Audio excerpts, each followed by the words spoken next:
Introducing Worlds Within, the tabletop RPG that puts you in control of your adventure your way. Whether you're an experienced gamer or just starting out, this game is tailored to your imagination. In Worlds Within, you can be the silent hero with magical music, a genetically engineered super soldier battling through a grim dark universe, or even a humble rancher facing a quirky Armageddon of farm animals. Your story, your choice.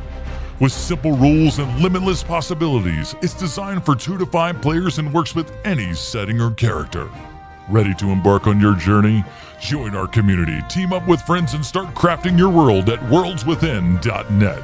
When you back our Kickstarter, you'll gain complete access to the Worlds Within rulebook, the abridged guide for quick reference, character sheets, pre-made creatures, items and abilities, and an intuitive roll chart for streamlined gameplay. Don't miss your chance to be part of this gaming revolution. Visit worldswithin.net and support our Kickstarter today. Your adventure begins here.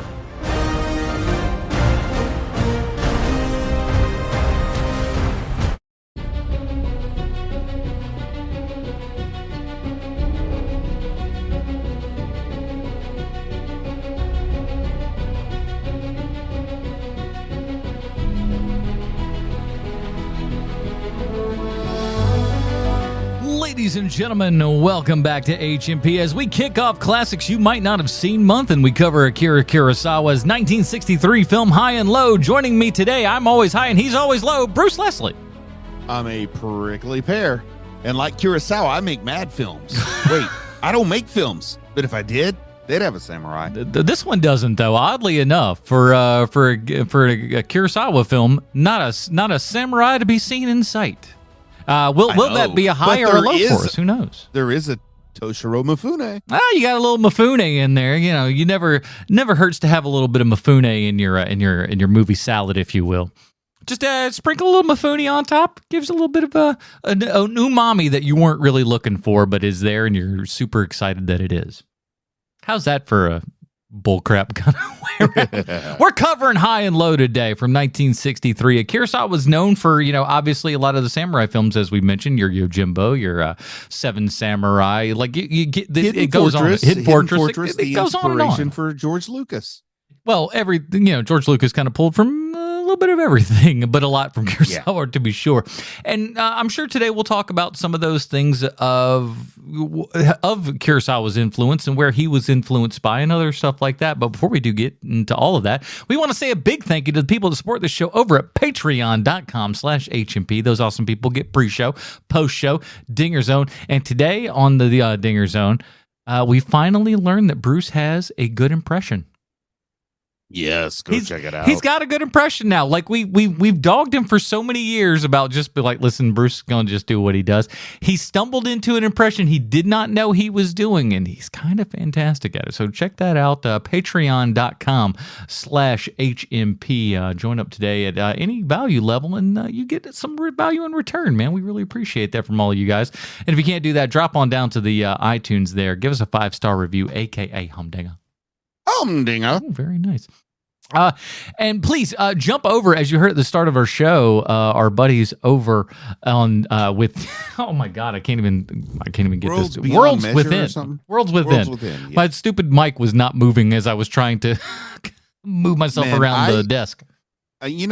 I am a DM, a game master. I have a really enthusiastic gaming group here in my neighborhood, and I may have to try that Worlds Within game system eventually, make my own campaign. Yeah, that's the cool part about it and everything, is that like it's not just limited to a specific thing. It's almost more of kind of like just paring down of a lot of stuff, because as you know, with a lot of role-playing games and stuff, there could be 8 gajillion things to do and hurdles to climb and stuff. Just creating a character in and of itself can be quite, the ordeal and everything.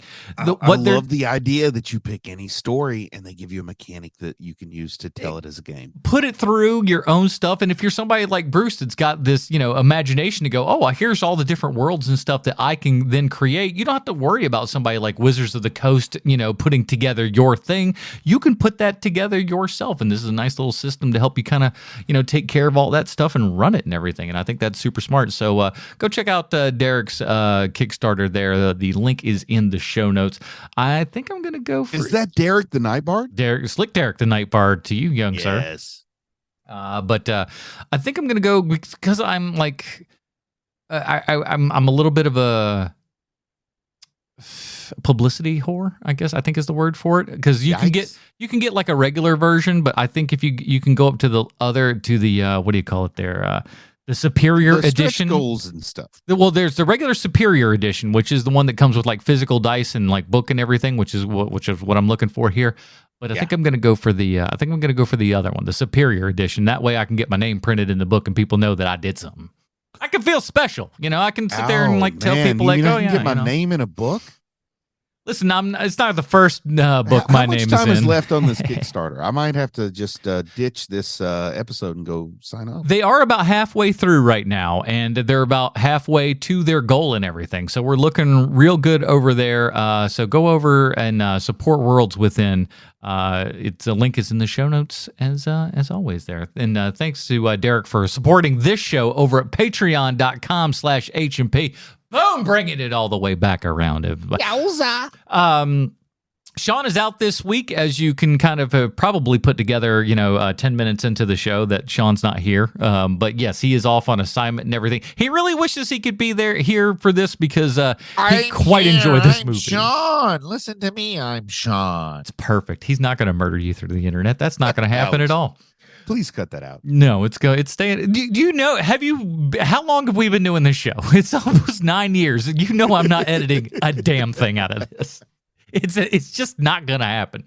Even like I try and like some thoughts and I go, you know what, I'm gonna do that, and then I get through and I'm like, man, we've recorded too much. I don't remember where it was at, and I don't flag it where like, oh, this is an hour marker of this. No, it just doesn't happen, and we just end up like this.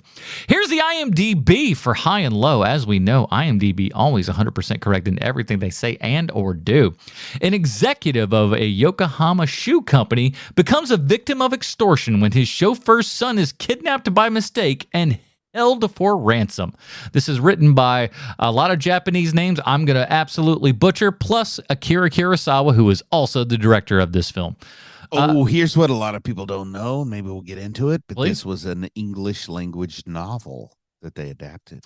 Yeah, it was. They changed a whole bunch of stuff for it and everything, but it's not originally a Japanese thing, which I thought was pretty cool. I'm like, and again, that's one of those things because Kurosawa was very influential to a lot of the movie brats and stuff that would come up and be the change makers of the 70s and stuff of filmmaking. Your George Lucas's, your Steven Spielberg's, your Francis Ford Coppola's. These guys worshipped at the altar of Kurosawa, especially back in the day and stuff. And that was like he was brought over to America. He was like a rock star. Kurosawa might be the second or third most influential director for baby boomer directors. The boomers loved Kurosawa. So we're talking about people like Ron Howard, George Lucas, Steven Spielberg, all the people that ripped him off, not to mention Peckinpah, John Ford. I mean, so many people ripped him off. And John Ford's not a boomer. He's greatest generation. Yeah. But you know what I mean? By the way, something that I happened to click on a thing and I wasn't particularly looking for it, but take a guess how tall a Kurosawa is. 5'3". 5'11" and a half. That is the tallest man in all of Japan. That is huge. In Japan? Holy cow. Especially, the guy was born in 1922 or something? That's really tall for somebody pre-World War II. Yeah. I don't know. I don't know how 1910 he was born. Yeah, he started out going to silent movies where his family member played the piano. I mean, that is his experience with cinema. I mean, he's almost he was almost around at the dawn of cinema, damn near at that point. He might as well be Lumiere. He's the Japanese Lumiere. He is. That's what we should just start making up. Kurosawa's the Japanese Lumiere brothers. He just does all the stuff and he's like the one who brought it. It's not true, but that's the lie we go with. I kind of like that idea. So close to true, though. It's not too awful for, I guess. I mean, you could say without Kurosawa, there is no Japanese cinema. I mean, Toei probably is the ones who started it, but Kurosawa was there before Toei.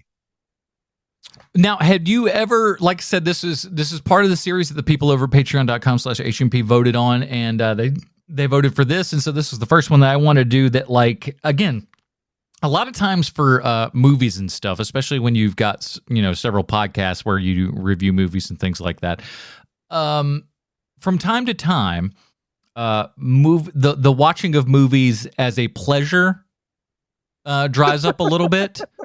And then you're kind of that's like asking a shoe salesman if he gets any joy out of looking at ladies' feet. That's for you, Al Bundy.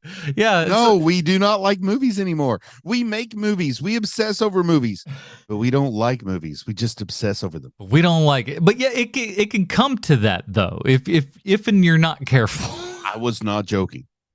But I forgot where I was going. It's easy to hate movies, but Kurosawa makes you love cinema. Yeah, well, it's just and again, it's a different kind of thing. There's something so he combines naive and brilliant in one scene. Like he will shoot a scene. Can we just go ahead and start talking about this movie? Let me sell everybody on this thing because let's hear that list. Let's sell everybody on this Kurosawa non-samurai film because this sucker's got everything. We've got the first hour of this film in the exotic location of, get ready, a high-rise apartment. But don't worry, we got plenty of phone calls, cowboys and outlaws. Take it outside, boys. Oops, sorry about that. We got some mistaken identity, curtain drama, groveling, let's make a deal, fun with briefcases, a train ride, the Zapruder film, police force, activate. We've got a guy who wears sunglasses at night who's not Corey Hart, a preponderance of evidence, a shocking confrontation, and every picture staged like a painting. This movie's got everything. Man, I can't wait to talk about this movie. Now, I'm going to just go ahead and go on the record as saying it's killing me that Sean's not here because I think this movie like connected with Sean more than it connected with you or I. But I still have a lot of like good, bad, indifferent. I just have a lot of observations because Kurosawa's like Kubrick. Mm-hmm. You can't just enjoy a movie. You're watching every freaking decision and comparing it to like Hitchcock and Spielberg, and you know what I mean, like everything. You're not just enjoying a story because it's Kurosawa. It starts to feel like, well, it kind of feels religious to film buffs. Well, there's a lot of things. There's directors that are kind of like that, where the biggest example for me, like most recently, I guess, was for with Christopher Nolan and Tenet, because Tenet was like a film that like only tells you kind of so much and everything, where I felt like I needed to kind of, rewatch and watch this over, because the first time through you're just watching, the mastery of the artist of like what we're doing here. And then you kind of have to pick apart and then go a little bit further and a little bit further. And it's tough to enjoy as a full 100% experience the first time because there's just so much going on. The thing about Kubrick, man, it is a clinic. I mean, it is really a filmmaking clinic, both in what to do and what not to do and why and how. And I can't think, I mean, my personal favorite director who I feel like I've learned the most from is Frank Henenlotter, Basket Case. And this is a long way from Basket Case. So this is really like the history textbook you read in college. And it's like, man, it is dry, but oh my goodness, you finish this book, you know everything. High and low. It's almost like I don't know if that's going to It's a textbook of filmmaking, man. Whether you like the story or not, there's good and bad and in between all here. And it also is like 22 hours long, so they get to do everything. Yeah. Now, just kind of for the record, and again, like I said, with that kind of idea in place of like I need to kind of go through and start checking off movies, using a podcast to do that is a great way to do it. I had never actually seen High or Low, and then as a matter of fact, I will go on and just exposing all of the stuff here. Kurosawa is not a director that I have delved into a ton. Not really. Okay. I want to, so but it's like, again, it's movies like this that are 2.5 hours long that make you kind of go like, well, I got to get settled if I'm going to do this. Kurosawa is the non-American, non-European filmmaker where somebody might see one movie every 3 years and they want it to be their whole day. So he makes something nice and long for them. I've watched Yojimbo, which is a freaking classic. I mean, I wanted to watch Yojimbo on this show years ago, and I thought I could use Usagi Yojimbo as the comic book connection. But now that we're kind of moving away from that, I think I can just come up with a samurai month and we'll watch Yojimbo. I'm certain that, like, you know, we'll go back to things of this nature in the future for sure. But anyway, I've seen Yojimbo. I've seen Hidden Fortress. I've seen. Did he do any of the Hanzo the Razor movies? I don't know if he did any of those. I can't remember. He's got 33 directing credits to his name and everything. I'm not familiar with all two of I them. can swear on my life I've seen for sure. Well, the only three. I mean, everybody's seen Seven Samurai, but you saw it as a kid, so it doesn't count. You know what I mean? Yeah. But the only three I can swear to outside of this movie is I know I've seen Yojimbo and I love it. I know I've seen The Hidden Fortress, and I know I've seen Seven Samurai. But I feel like I've seen everything he's done. But there's so much out there I probably haven't. Yeah, it's one of those things where it's just like, and again, a decent body of work there. It's not like Kubrick where we go, he's got 9 films. We can watch 9 films real quick, can't we? Like, and you can. And his movies, by and large, are, you know, easily go throughable until you get to like something like Barry Lyndon. And you're like, all right, it's a little longer, it's a little more involved. And Eyes Wide Shut is his worst movie. Yeah, there's a lot of, you know. It is what it is. It is what it is. But going into this, like, you know, obviously it's a step away from a lot of the things I suppose that most people would know Kurosawa for and everything, taking us out of kind of your feudal Japan, if you will, and everything, and bringing us into literally the modern day of the 1960s, where this movie takes place.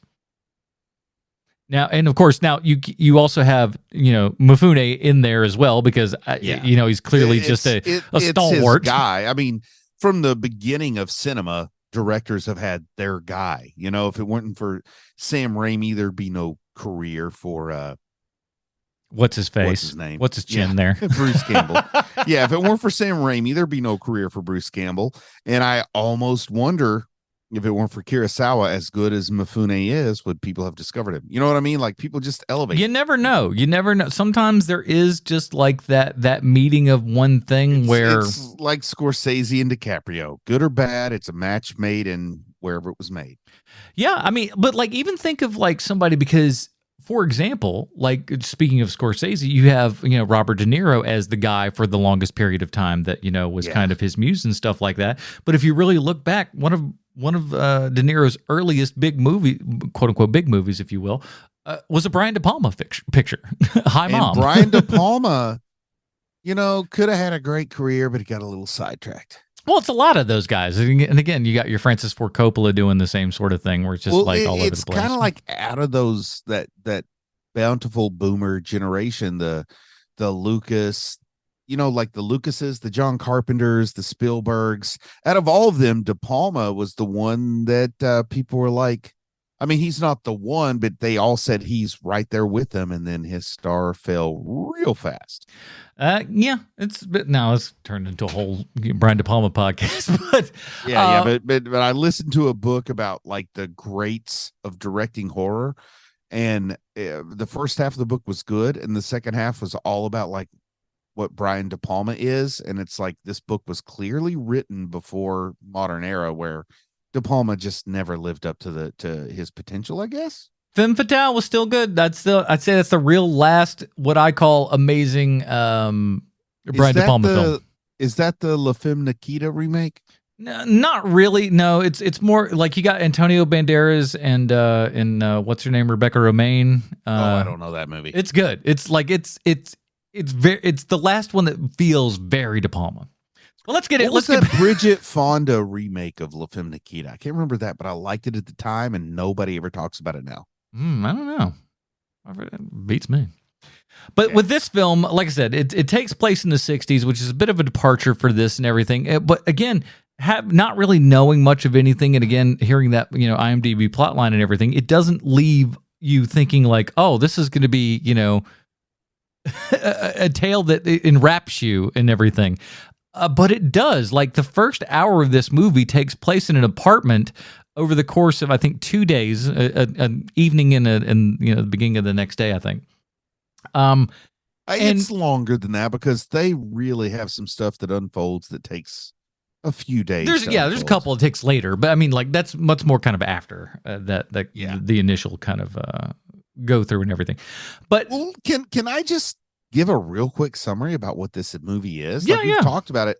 So this is not a spoiler. Like this is like a Hitchcock movie in that I can tell you every detail and it won't spoil a thing because I can't tell the story as well as Kurosawa can. Right, because it's not necessarily about the events that take place themselves, but the way with which they unfold and they are presented to you on screen. That's what you're there for. So imagine the Mel Gibson film Ransom. Mm-hmm. But instead of Mel Gibson's kid, they accidentally kidnapped the child of one of his servants. Didn't this, like, I mean, again, when you watch this and stuff now and like look back and it's just like everybody has stolen from this thing so much. And it becomes a question of how is a child worth more or less because they're not your own? And is a wealthy person's child worth more money than a poor person's child? I mean, they ask so many questions. And then they also turn around and ask questions about, capitalism was still, when I say new, I mean post-World War II. This movie's 1963. The big bombs had been dropped less than 20 years before. Mm-hmm.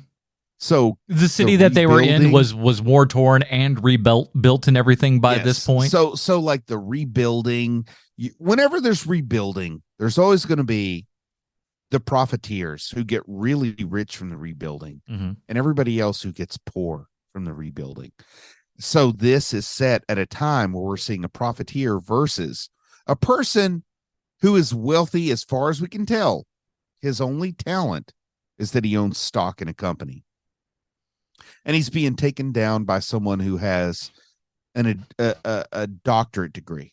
Somebody who's worked very hard, but because of the economy, they cannot be wealthy despite what they do is way more important than making women's shoes. So this guy who's wealthy from owning stock in women's shoes is essentially being taken down by somebody who actually contributes to society and is bitter about it.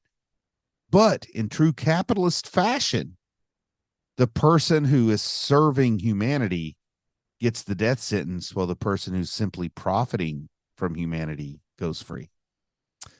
That's an interesting take. I don't know that that's necessarily how I would read damnation of capitalism. I will stand by that till the end of my life. At the same time, too, though, it's just like, but I think one of the big things in here, like you said previously, is just like, it is putting you in that situation. And that's what's great about this first, the first hour of the movie and everything is because you're in this apartment, you are with this family, you feel like you're locked in. You're locked in with this group and you're experiencing this thing with them. They have this phone call that comes in and says, hey, we've got your son. They threaten you and everything.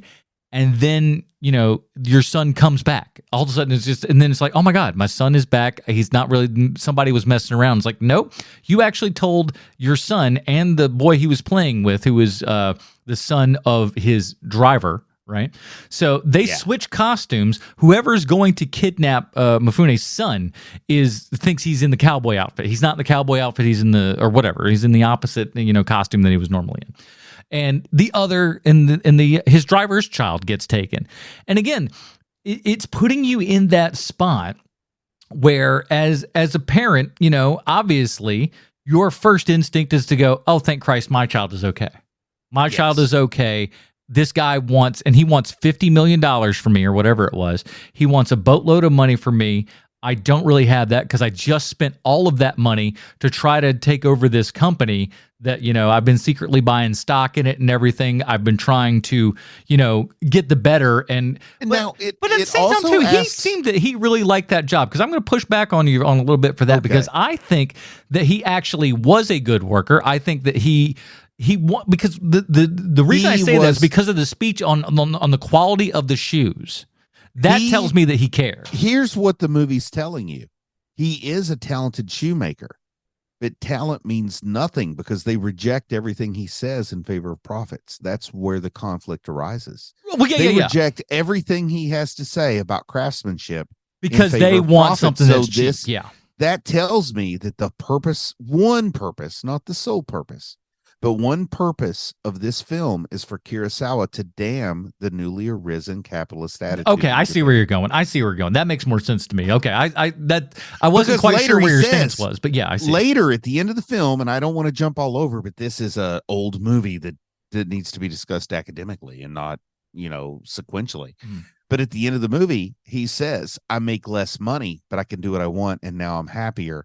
And that is an argument away from the capitalist goal of, like, whoever makes the more money has the better product, towards quality is quality and money is money, and they're two And that different was things. something, especially, amongst like your Asian cultures and stuff like that, cultures that have, gone on hundreds and hundreds of years and stuff and have ingrained traditions and aspects of quality control, if you will, just for lack of a better word.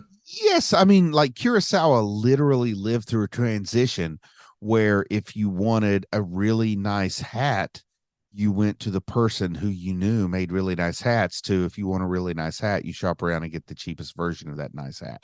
Like, he lived through that transition, which you and I never did. Yeah, but like they're so correct on these things of like and how these companies certainly think nowadays. I mean, I don't care if it's for ladies' shoes or automobiles or whatever. Planned obsolescence and having something that kind of breaks down and stuff over time, so you have to buy a new one. What wasn't something that that wasn't a thought people had back in the 50s and stuff. It was called, oh, you made this one thing and that thing should last forever because you've made a nice quality product.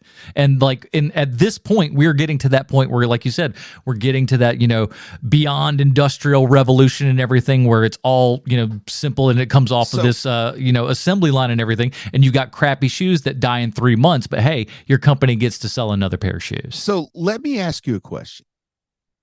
If I start a Kickstarter to make a movie or to make a comic book, let's just say comic book. I start a Kickstarter and make a comic book. You give me $50. In the end, that Kickstarter raises 10 grand, and it's ready for me to pay the printers to make your comic book.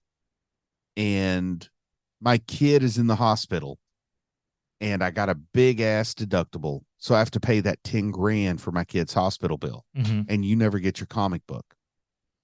Yeah. How do you feel about that? Do you say that your child's life is more important than the comic book, or do you say you ripped me off? Listen, the average consumer screams, "You ripped me off!" If my working in retail this movie is saying, like he doesn't pay the ransom with his own money; he pays it with borrowed money. Then his creditors come to him and say, "Hey, you chose to pay the ransom, but we're not going to foot the bill." They're kind of nice though about it. They're a little. It's not great. The thing is, they're not wrong. But I don't know if borrowing money is something people should even, like, if people were not allowed to borrow money, inflation would stand still, prices would go down. You'd probably be able to buy a brand new house for $10,000-$11,000 if you couldn't borrow money. Well, also if we couldn't just print money and make it up when we decide to, let's just push that aside. Even if you could print up fiat currency, I'm not trying to argue against fiat currency. I'm just saying, if you couldn't borrow money and you had to pay cash for everything you bought, the economy would not have the inflation it has. Like, listen, because inflation is driven by interest rates, and interest rates wouldn't matter if you had to pay gold bars for every bit of food you bought. Hey, listen, you're talking to libertarian over here. You got nothing but support for me. It brings up a good point about capitalism is all about making more money. So you got to literally make more money. Like the mints have to print more so that the capitalists can stay happy, because if they fail to make more money and they exit the system, they take all the money with them. And then what happens?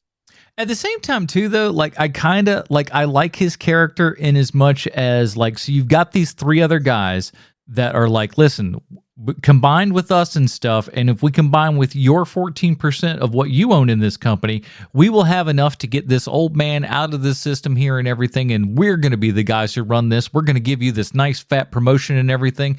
It's going to be great. And he's like, no. It's so awesome. Yeah, because he's not out for money. He's out for a dream. He wants to make that product. And like I said, like when he talks about, like, making shoes and stuff like that, it feels like he actually cares. He wants to, put out something that's good.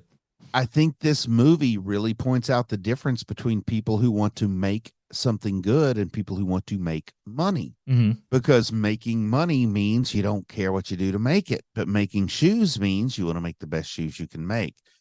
And there was somewhere where like medieval Europe and 19th century Asia, and I don't know, maybe even post 20th century Africa or South America, there was a time where places were all about craftsmanship, and they've turned into being all about, like, nobody cares about the product, they care about how the stock performs. Yeah. And I think this really points out he was in a country that went from, honestly, Japan in 1944 was a feudal society, and it went from feudalism to very, very American overnight. And he got to see like what took a couple hundred years to happen here happened there in like 10 years.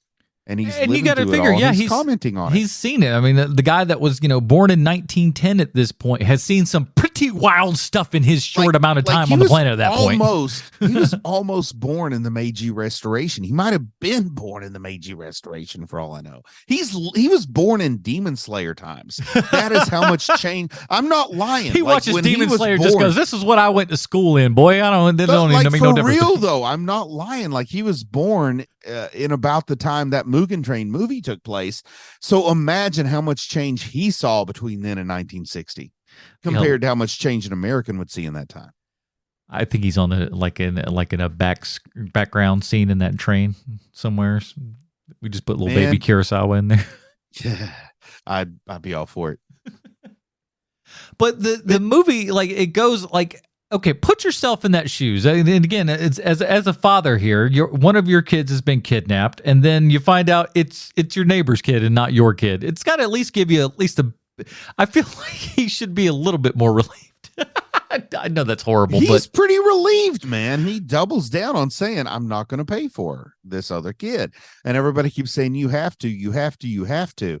And that is part of why I think this is considered a brilliant movie by a lot of people, is it's a study in somebody who is one way and then changes. It's like, what do you call something as like a prime example? I guess I just called a prime example. Yeah. It's a prime example of a character arc. Like, if you're in film school and you need to show something to explain what a character arc is, you could show this.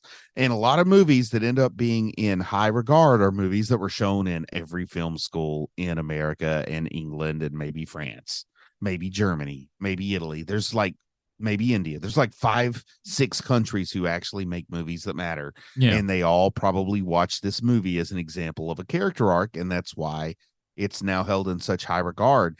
But this movie isn't held in high regard because the audience loved it. It's kind of like the Velvet Underground of movies. Like, not a lot of people watched it, but everybody who watched it went to film school. Yeah. And they all were pretentious, just like the Velvet Underground people that like that. You're all pretentious because it's I not just great. Got to tell you, the most pretentious thing I've ever heard is I was watching a behind the scenes on The Mandalorian, and just like out of nowhere, as if it was like I was at the grocery store and bought some milk, Bryce Dallas Howard said, "Oh yeah, when I was a little girl, I was at lunch with George Lucas and Akira Kurosawa." And we were talking about lighting. And I'm like, oh, F you. I can never listen to another word you have to say because I used to throw rocks at a train when I was that age. Bryce Dallas Howard pulled a Peter Bogdanovich.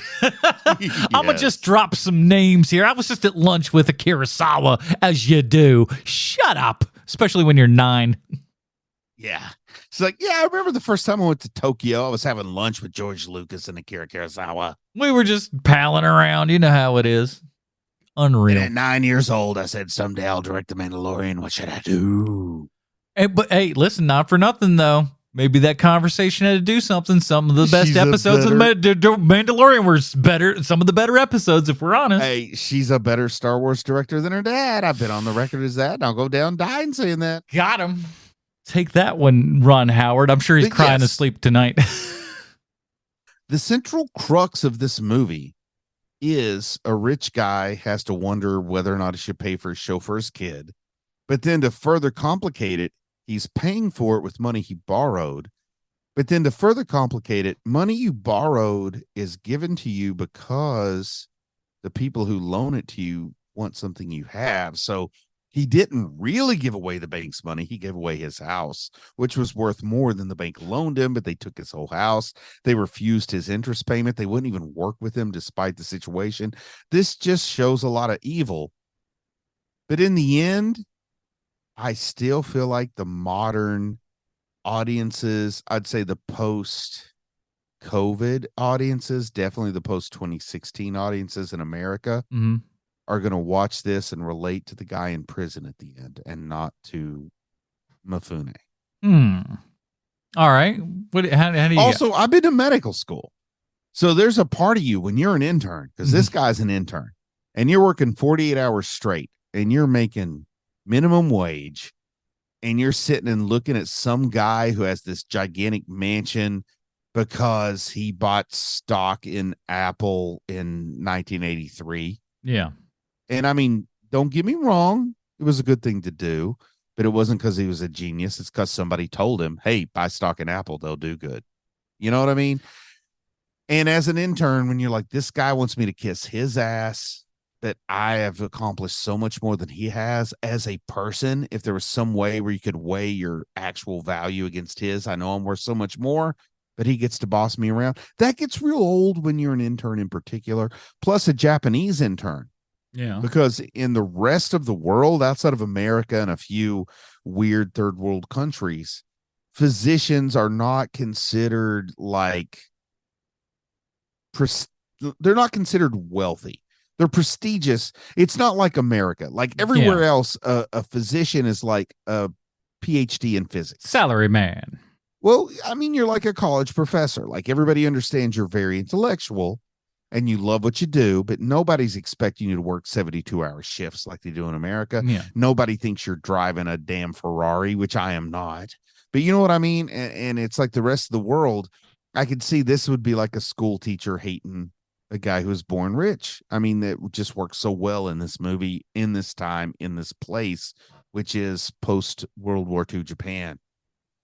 We're a little all over the place, but since we kind of talk about it for half a second here, did you think when I watch our guy here, our main kind of villain, if you will, who only shows up in the last quarter of the film, the doctor, yeah, he with the glasses and everything, did that not feel like a Kevin vibe to you? From Sin City? About Kevin? Yeah, oh, no, from Sin City.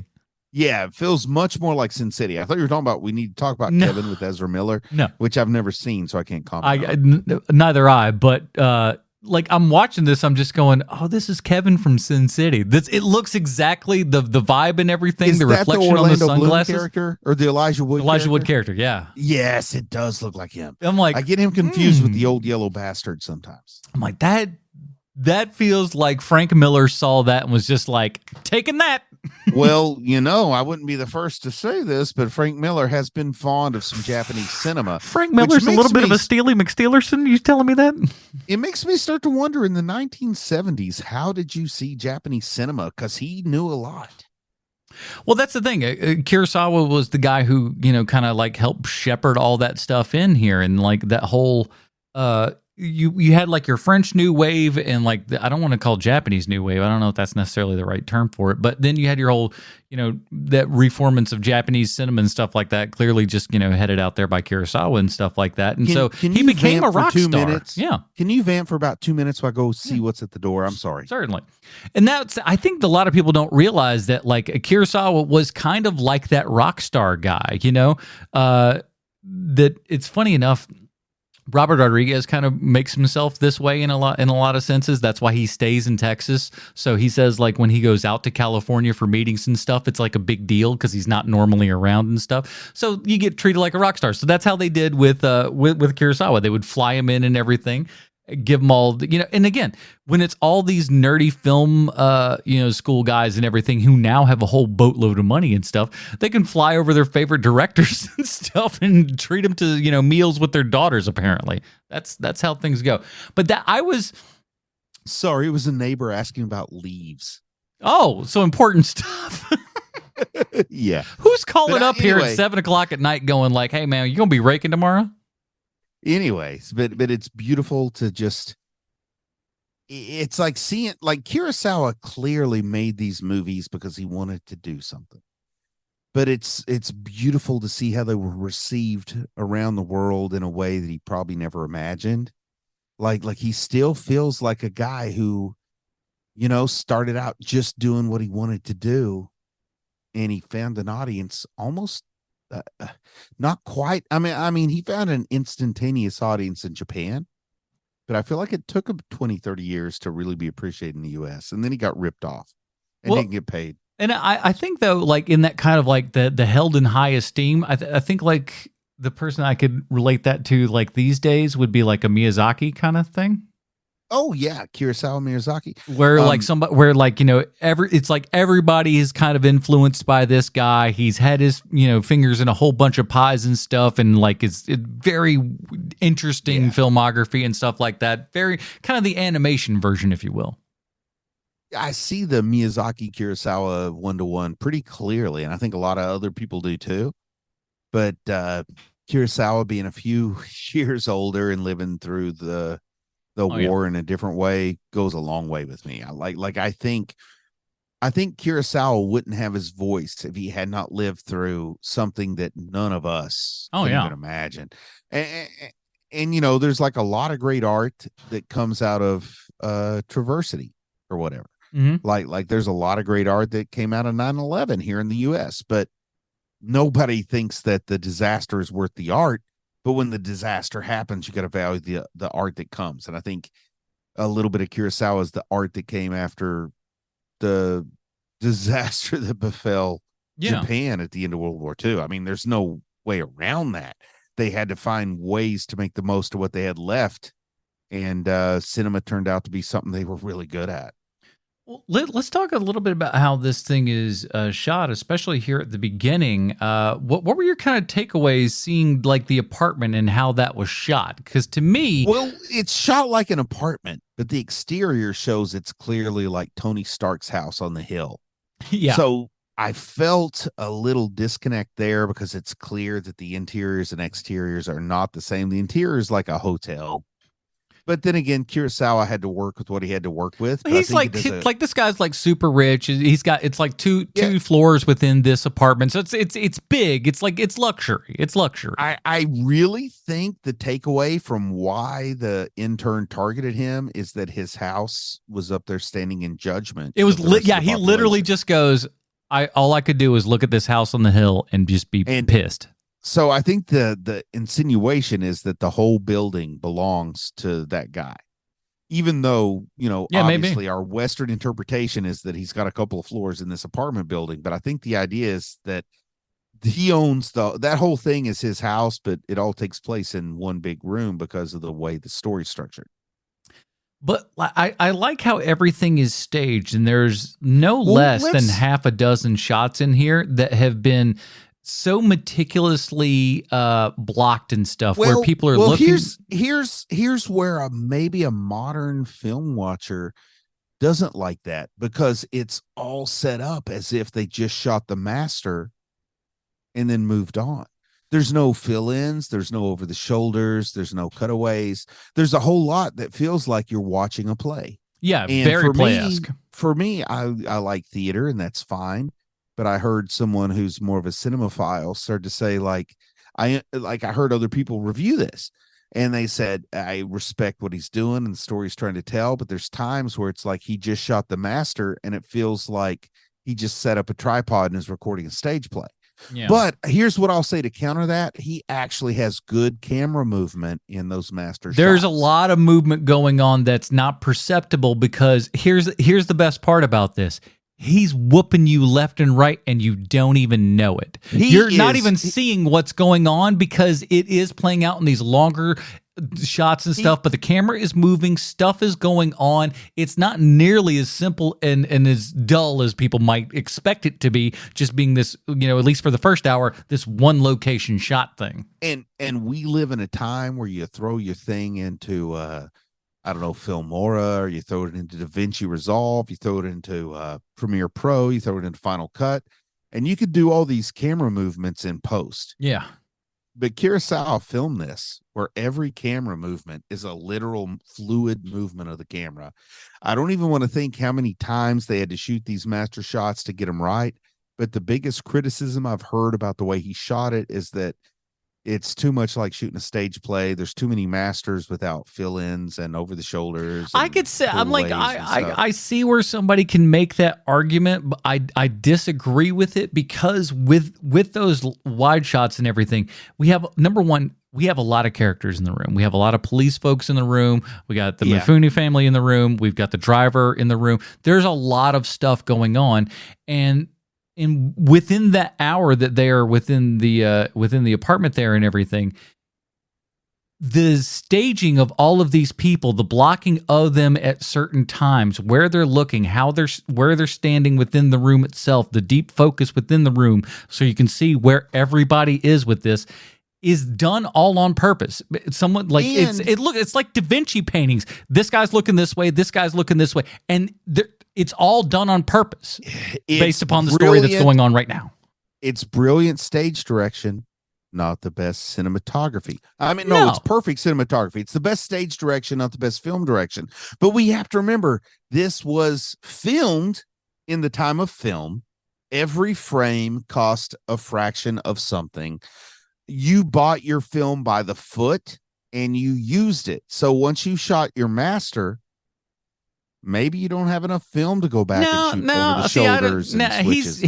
He's done so much at this point that there's no way that's the case. Because you think he had all the film he needed? He's got everything he wants at this point in his career. 100%, he's got everything he wants at this point. So you're saying this is entirely his choice to shoot it like a stage? Oh, I think so. I think so, because, and the reason I say that is because brilliant blocking. Nobody knows how to block like this now. There is not a single person making movies today under the age of 80 who can block like this. No one's got the balls to do that and sit there and just kick back in this one shot here and everything and let it all happen. It just doesn't really work. But the reason that you know that this is all very specific and on purpose and everything is because when we get past that first hour and we get onto the train, guess what? We're moving and shaking, baby. We got cuts. The camera is moving within the train itself. There is a lot of stuff going on because that first hour, that first thing is us sitting with that dread, sitting with the decisions that we're making.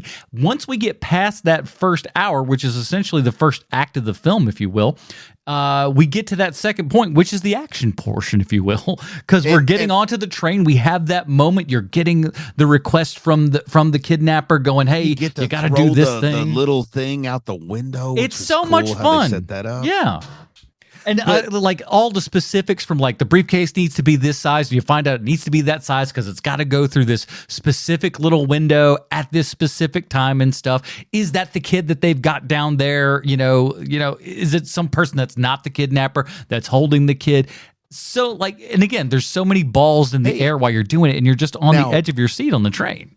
I haven't seen A Haunting in Venice yet, but I saw Murder on the Orient Express. I saw Death on the Nile.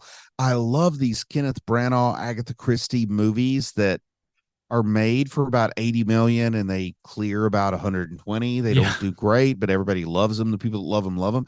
I love these because they are a throwback to like when film was blocked, like stage productions. Mm-hmm. Like you watch these, they are blocked and filmed with legit masters, like an old time film, like a Kurosawa film here.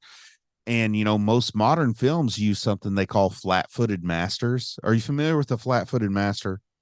I mean, I know what a master said. I'm flat-footed. I would imagine is just what. Nobody moves. There's no blocking. There we go. You stand in your spot, you say your lines, and we shoot the master. Right. You watch a sitcom and you think of flat-footed master, you're going to see, all of a sudden you're going to be like, oh man, this is because the director couldn't block crap. So it's all flat-footed. Yeah. Well, now everything's flat-footed master. And digital video, you don't have to worry about film. You can shoot an infinite number of scenes and there's no incremental increase in cost. You just got to delete some of the old scenes and shoot over them, So people shoot these flat-footed masters. When I shoot something, every line is its own shot. So I don't have to even do masters.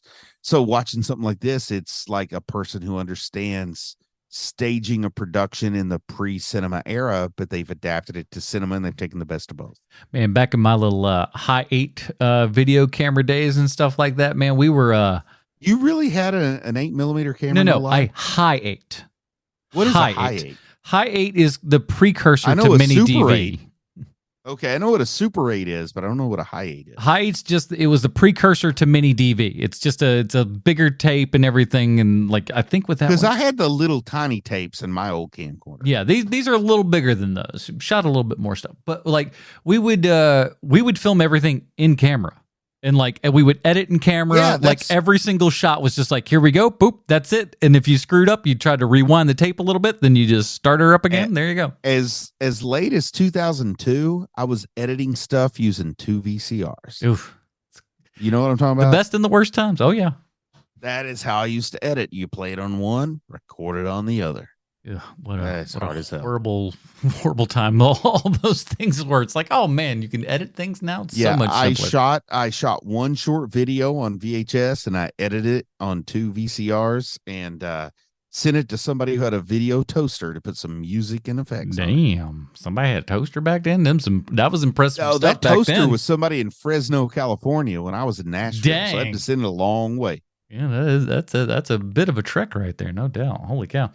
But let's get into like I said, we talked about the apartment, the train scene. It's great. It's kinetic. It's fast. Like you get that kind of edge of your seat stuff.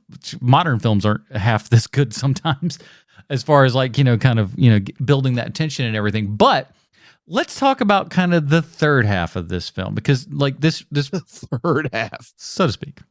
Yeah, I love it. It's the best description because the movie feels like it should be over. It should be. It's not. It should be over. And so let's talk about this third act here and everything. The low portion, which by the way, I think the initial title was, and I don't know if this was the title elsewhere, but Heaven and Hell. High and low, heaven and hell makes sense. Exactly. Like America's too much rolled up into Protestant Christian values to use heaven and hell. Right. So, but with this, obviously, you're heaven. You're up in the penthouse here. You're looking here and everything. And obviously, your second half here is your low. We're down in the squalor with everybody who's like sick and messed up. What's the third half? The middle. The third half's the third half's the train. Oh, you think the train is the third half? Well, the train's the middle half. Yeah, but I'm thinking the third half is the prison. Yeah, that weird epilogue. That epilogue is what I thought you were talking about. Okay, I mean, I feel like that's kind of part of the third act, if you will. The epilogue is justice and injustice simultaneously being fulfilled. Good ending. By the way, did you know that so he's given that speech there and everything, just talking to Mifune and all this kind of good stuff. When he stands up at the end there and grabs the fence, that's electrified. For real? He did not know that. That's unfortunate. So when he stands up and and then he grabs his head and everything, that's real pain he's experiencing.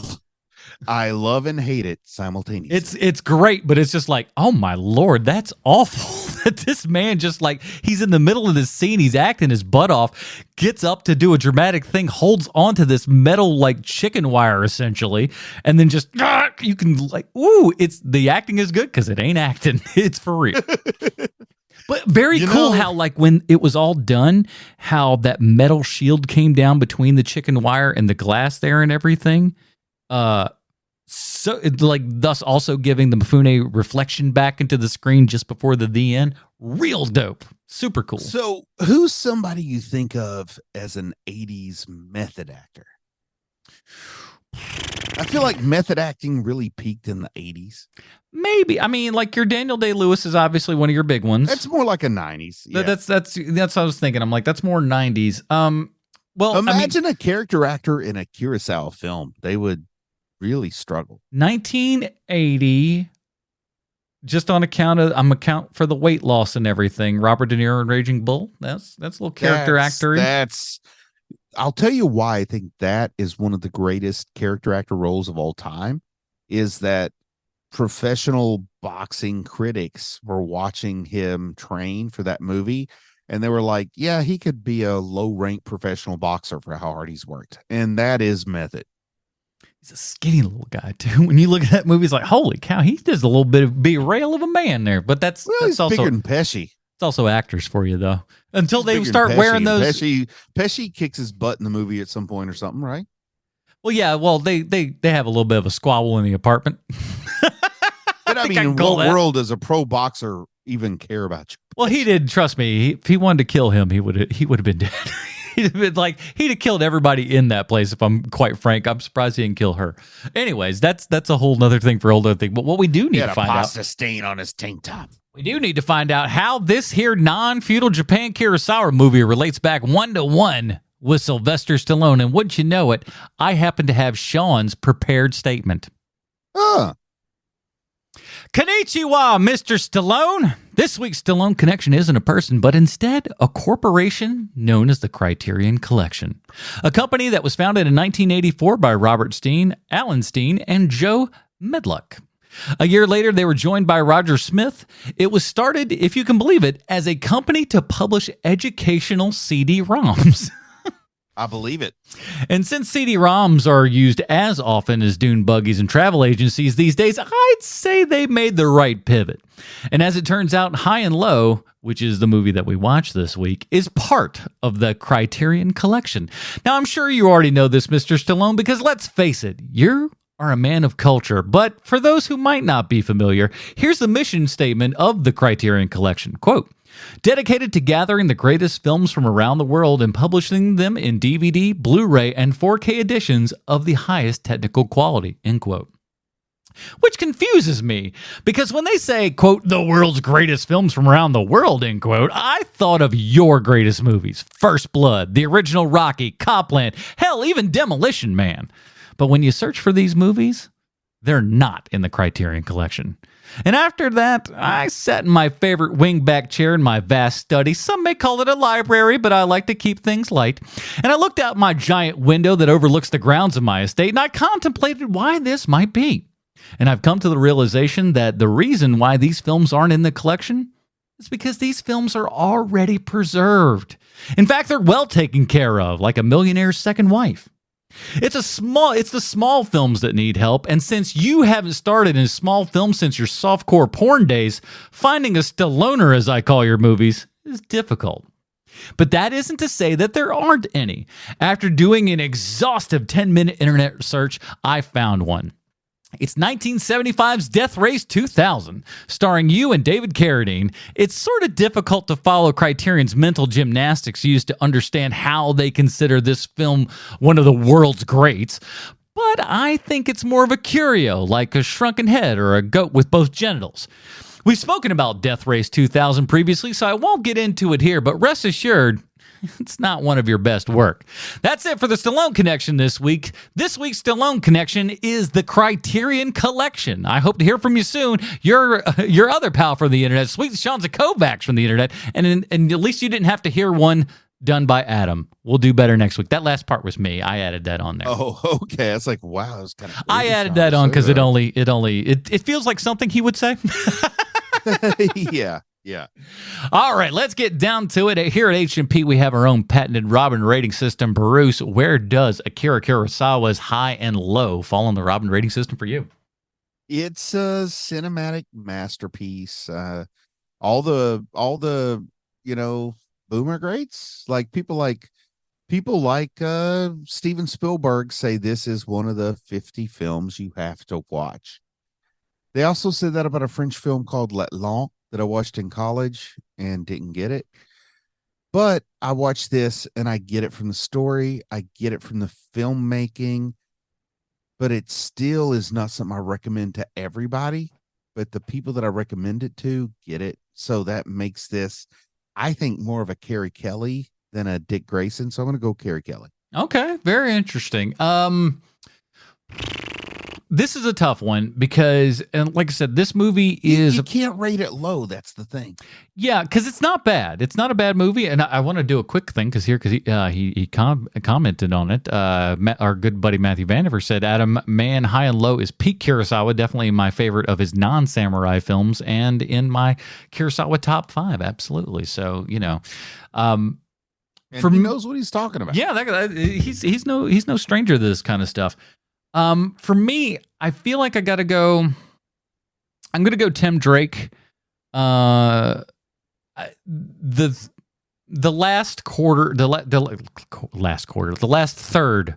of this film, it like I said, it's about 2 hours. It's about a half hour too long. It's a little too long, and I feel like you could cut some stuff out and be really good. Far too long for American tastes, Western tastes, I'll say. Well, and that's the thing. But the thing is, though, is that like that first hour flies by. That first hour is so fast, and by the end of that hour, you're on the train. You're excited after the train. Once the train is done, Mifune's kid is back. The driver's kid is back, and now we're just the last third of the film is the hunt for the guy. And frankly, it's the least enjoyable part of the movie. But I just want to paint a picture for you. Let's imagine you're in post World War II. You're in the Vietnam War era Japan. Mm-hmm. And your TV is literally just news reports from the Vietnam War from the time you get up until 8 p.m. when this movie starts. Do you want the movie to stop at 10 or keep going to 11? These people probably wanted it to keep going to 11. And that's why it was made the way it was made. Well, and that's the thing, too, is that like still a lot of the time, you know, we're in, and this happens a lot more in kind of, you know, Asian countries and stuff because they were a little later to film than a lot of the other countries and stuff were, is that like a lot of, you know, you paid your dime, as it were. It wasn't quite that much or quite that little, but you paid your dime and you walked in, but you wanted to have all of the experiences. You know, you wanted to be happy. You wanted to be sad. You wanted to have, you know, a musical number. You wanted to have as much as you could get into one, sitting.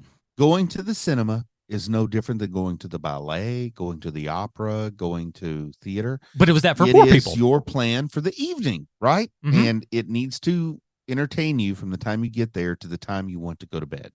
And that's why movies tend to be longer outside the U.S., where cinema became more of, hey, if it's an hour and a half long, you make twice as much money than if it's 3 hours long. You know what I mean? So America became very financial, where the rest of the world was more existential.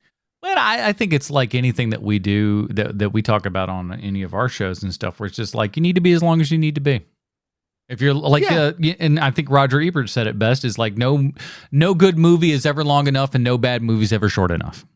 Yes. No, I think that's a very applicable statement. I'm like, yeah, that's pretty dead on. You know, you go back to the whole basic rule of filmmaking, writing, storytelling is kill your babies. I mean, everything is like shorten it. But there's plenty of stories too about, I turned in a 60-minute movie and they said you need to stretch it to 85 to get a release. So they added 25 minutes of people scratching their buttholes. I mean, that happens. Yeah, absolutely. I saw the movie Skinamarink, or whatever the hell it was called. Skinamarink. Oh my God. Skinamarink should be like Cinemark's it felt, name. Listen, trust me. That was a skid mark of a movie. Don't do it. I've never seen Skinamarink. Bruce, listen. You, sir, are like Orson Welles compared to the people that put out Skinamarink. All they did was like put the camera on the ground, hit record, and be like, "That's scary, ain't it?" No, it is not. Man, I would love to be a young Orson Welles, just like Justin McElroy. He does look like he looks. I thought that for the last 20 years. He's someone I know in real life who can slap me if he doesn't like that. So I will say that. Let him know that I have been thinking that since he was in way back in the joystick days. The joystick days, I was just like, this guy looks exactly like he grew that Abraham Lincoln looking beard, and that was the end. Well, that is do it, everybody. Another week of HMP in the books here. Let's talk about what we're going to be doing next week. We're going into classics you've likely never seen. I have to put the word likely in there because some of you film nerds are going to come in and go, I've seen that one. Shut up. I'm usually that guy myself, so I can say that. But next week we're going to stay away from America. Get away, America. Gross. We're going over to France this time. From Japan to France, we're going to check out Jacques Tati's Playtime from 1967. Man, is this all stuff you like heard about in film school? Because I've never heard of this. Some of it I know. Like here's. I'll tell you after. We'll watch it afterwards, or maybe watch it before. I don't want you to watch it beforehand. Maybe the listeners can watch it beforehand. But of all people, I want to say it was a year or two ago, Video Game Donkey on YouTube did a review of Playtime. Like he normally is reviewing video games, but for whatever reason, he took time out to review Playtime. And it was kind of brilliant. So after you watch Playtime, which is available on the Criterion Collection right now, go and watch Video Game Donkey's review for Playtime. It's kind of amazing. But this is all sounding ridiculously crazy. Oh, it is ridiculously crazy. So you know how you had to kind of, even though this is a French film, you're not going to have to read nearly as much with this film because it's a lot of it's kind of visual. So we're going from more of from Kurosawa's thing where we're very intellectual, very just kind of talking about things. It's very matter of fact and stuff. We're going now into the world of Tati, where we're a little bit more aloof. We're gonna have some fun, a little bit of comedy, some laughs, if you will, some visual entertainment from the 1960s French, and we're gonna check all that out next week. Bruce, where can we find more of our work on the internet? Do we have another podcast that people might listen to? Do we like you're? I feel like you're setting me up for something. I don't know what to say. We did some 30 questions. Go check out the 30 questions. On. Nothing going on right now, but it's all out there. My aunt. I went to the theater, the local theater today. And my auntie was there, and my auntie said, "When are you gonna do 30 questions Loki season 2?" And I said, "We're not." But still, listen to our other 30 questions, and we will eventually talk about Loki season 2 on HMP. Yeah, which by the way, and again, we kind of talked about this previously, but like we kind of want to make sure that we just pick the best stuff. That we want to make sure we maintain our sanity and don't do too much. Yeah, we don't want to do too many, but at the same time too, we'd like to be choosy because I think overall we probably wish we would have chosen Loki. I don't know how much you've watched at this point, but like it's one of the best MCU shows that they've done. I haven't watched a single episode, but we seriously balked it by not doing this. Well, I mean, I would honestly, I would probably rather done that than Ahsoka, if I'm quite frank. Anyways, that's it. Yeah, I'm with you. But again, we're going on too much. Join us next week when we're talking Jacques Tati's Playtime from 1967 for the absent Sweet Sean's and Kovacs from the internet. Bruce Leslie, I'm Adam Portress. Stay super, everybody. Goodbye. No. Let me do it again. I'm all TV.